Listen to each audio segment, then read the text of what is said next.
Appointment का जो तरीक़ाकार है कि किस तरह आपने लेनी है, वो VFS ग्लोबल की साइट पर अगर आप जाते हो तो ब्रीफली उन्होंने सारे का सारा मेंशन किया हुआ है कि उन्होंने बताया हुआ है कि जुलाई 2019 के बाद जो अपॉइंटमेंट्स एम्बेसी से आपने लेनी है तो उसके लिए आपको जो क्वेश्चनरी फॉर्म है उसको फिलअप करना होता है। क्वेश्चनरी फॉर्म ये आपके सामने नज़र आ रहा होगा, ये इटालियन लीगलाइजेशन पोर्टल वाला जो फॉर्म है वही जो है क्वेश्चनरी फॉर्म है। ठीक हो गया ना। इसको आपने फिलअप करना है। ये सिंपल से यहाँ पर भी अगर आप इस पर क्लिक करोगे तो ये ऑटोमेटिकली जो है ये ओपन होकर आपके जो है सामने आ जाएगा।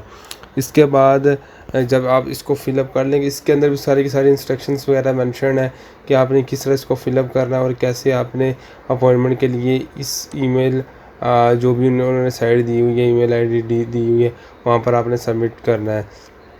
बट यहाँ पर जो मैं बात करने जा रहा हूँ वो किस तरह फॉर्म को फिलअप करना उस बारे में नहीं है। ब्रीफली जो ऑफिशियली साइट पर इनका प्रोसेसिंग टाइम मेंशन है कि आपके डॉक्यूमेंट्स कब लीगलाइज्ड होकर आएंगे, उसके मुतालिक आपसे डिस्कशन करनी है कि यहाँ पर क्या मेंशन है और एक्चुअली कितना टाइम लग जाता है। ठीक हो गया। तो जो है यहाँ पर ही अगर आप ओवरव्यू के एट द एंड जाते हैं तो यहाँ पर ही आपको जो है काफ़ी ज़्यादा चीज़ें यहाँ से भी आपको मिल जाएंगी। आपने सिंपल सा खुद आपने गौर करना है, तो आपको यहाँ पर काफ़ी ज़्यादा इंस्ट्रक्शंस जो हैं वो आप फॉलो करते हुए अपने जो भी अपॉइंटमेंट से रिलेटेड जो है वर्क को स्टार्ट कर सकते हैं। पर यहाँ पर जो मैं मेन चीज़ पे बात करने जा रहा हूँ वो प्रोसेसिंग टाइम है। बट यहाँ पर फ़ीस के बारे में भी सारी चीज़ें डिटेल में मेंशन है कि किस डॉक्यूमेंट्स की कितनी फ़ीस है और रिक्वायर्ड डॉक्यूमेंट्स जो आपकी चेकलिस्ट है वो भी यहाँ पर मेंशन है। यहाँ पर जो प्रोसेसिंग टाइम की अगर मैं बात करता हूँ तो प्रोसेसिंग टाइम यहाँ पर अगर आप पढ़ते हो कि हमसे सबसे ज़्यादा क्वेश्चन जो आता है अपॉइंटमेंट्स के बाद वो प्रोसेसिंग टाइम का आता है कि कितना टाइम बाद जो है डॉक्यूमेंट्स जो है वो लीगलाइज्ड होकर आएंगे।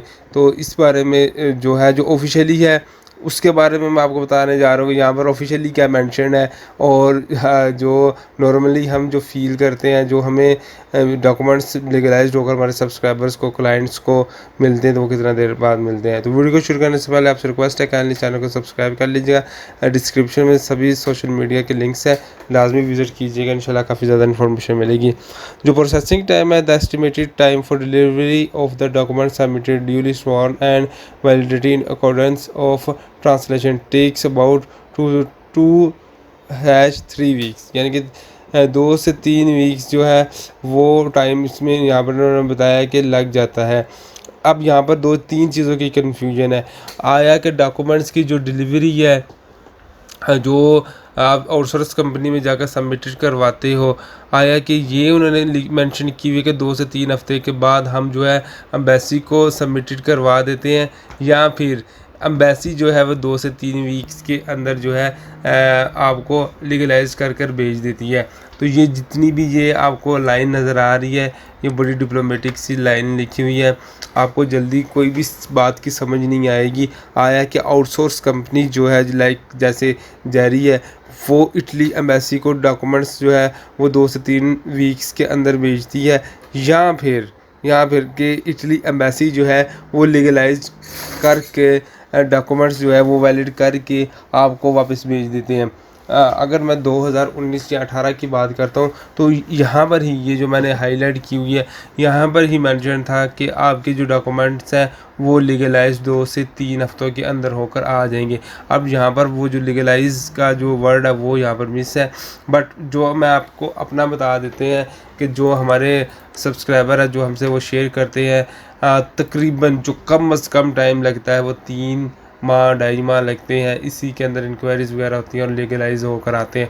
और ज़्यादा से ज़्यादा आप जितना मर्ज़ी ऊपर चले जाएँ, 7 माह 8 माह 9 माह जितना मर्ज़ी ऊपर चले जाएँ, इतना भी टाइम लग जाता है। तो ये ऑफिशियली आपको चीज़ें दिखाने का मकसद ये होता है कि आप लोग को पता होना चाहिए कि क्या हो रहा है और क्या होता है आप लोगों के साथ। आई होप ये वीडियो आपके लिए वैल्यूएबल रही होगी। नेक्स्ट वीडियो तक के लिए अपना ख्याल रखिएगा, चैनल को भी याद रखिएगा। अल्लाह हाफिज़।